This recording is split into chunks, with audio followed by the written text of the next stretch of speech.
जब हमारी धरती पर इंसानों का दूर दूर तक कोई नामो निशान न था, तब करीब 6.5 करोड़ साल पहले हमारी इस अपनी धरती पर डायनासोर राज किया करते थे। इन दैत्याकार और विचित्र डायनासोर ने करीब 14 करोड़ सालों तक इस दुनिया पर राज किया और इस धरती पर रहा, खाया और सांसें ली और लड़ाइयाँ लड़ी।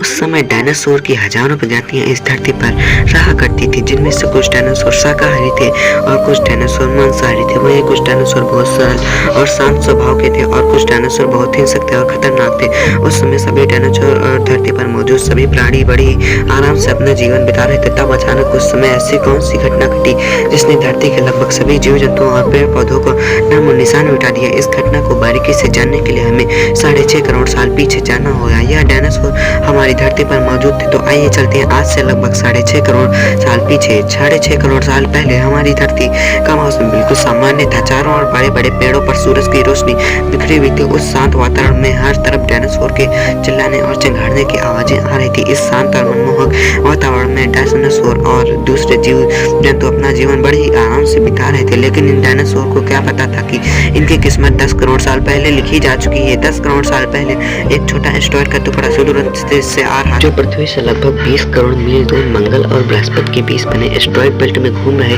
इजिप्टा नाम के 40 किलोमीटर व्यास वाले एक बड़े एस्टेरॉयड से जा टकराता है। इस टकराव के कारण उस बड़े एस्टेरॉयड की दिशा बदल जाती है और 40 किलोमीटर के व्यास वाला हवा एस्टेरॉयड बेल्ट से निकलकर सीधे पृथ्वी की ओर 22,000 मील प्रति घंटा की रफ्तार से बढ़ने लगा। जब यह एस्टेरॉयड पृथ्वी से 3,84,400 किलोमीटर की दूरी पर था, तब शायद पृथ्वी से डायनासोर का अंत न होता। यदि वह एस्टेरॉयड पृथ्वी से न टकराकर पृथ्वी के उपग्रह चांद से टकराता, लेकिन नियति को कुछ शायद और ही मंजूर था, इसलिए यह बड़ा एस्टेरॉयड चांद से न टकराकर उसके बहुत नजदीक से गुजर गया।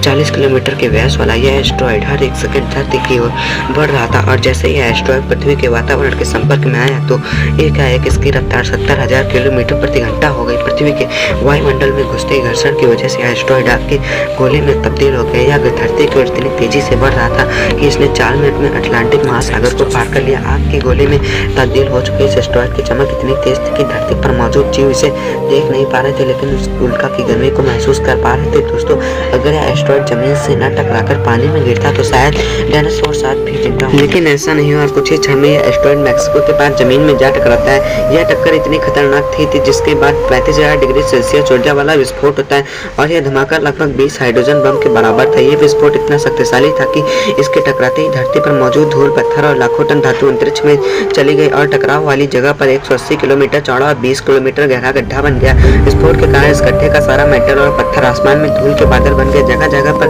डायनासोर का विनाश शुरू हो गया था और धरती के महाविनाश की प्रक्रिया शुरू हो चुकी थी।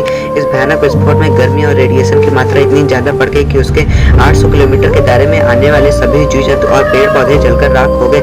इस महाविनाश में उड़ने वाले डायनासोर इन जमीनी खतरों से तो बच निकले, लेकिन इस विस्फोट की वजह से जो लाखों टन धातु पत्थर व धूल अंतरिक्ष में गया था, वह ग्रेविटेशनल फोर्स की वजह से 30 मिनट के बाद वह सब आग के गोले की तरह बरसने लगा, जिस वजह से उड़ने वाले सभी डायनासोर जलकर राख हो गए और धूल के बादल इतने मोटे हो गए कि जिस वजह से सूरज की रोशनी भी धरती तक नहीं पहुंच पा रही थी। विस्फोट के लगभग 90 मिनट के बाद पूरी धरती का तापमान 200 डिग्री सेल्सियस से ज्यादा गर्म। इस वजह से पेड़ पौधों की लगभग सारी आबादी जलकर राख हो गई और जो डायनासोर इस विस्फोट के इलाके से बहुत दूर थे, वो भी इस भयानक गर्मी से बच नहीं पाए और जो बड़े जीव बच भी गए, वो खाने की कमी और रहने की कमी के कारण मारे गए। और इंसानों का जन्म कैसे हुआ, ये हम जानेंगे अगले एपिसोड में। अगर आप लोग भी चाहते हैं कि अगला एपिसोड हम जल्द से जल्द बनाए, तो इस वीडियो पे 2000 लाइक कंप्लीट कर दीजिए और चैनल को सब्सक्राइब करके बेल आइकन को जरूर दबा दीजिएगा गाइस, जिससे आपको मेरी आने वाली हर एक वीडियो की नोटिफिकेशन सबसे पहले मिल जाएगी और आप उस जानकारी को सबसे पहले अपने दोस्तों में शेयर कर पाएंगे। तो मिलते हैं अगले एपिसोड में, तब तक के देखते रहिए फैक्ट यूनिवर्स टीवी।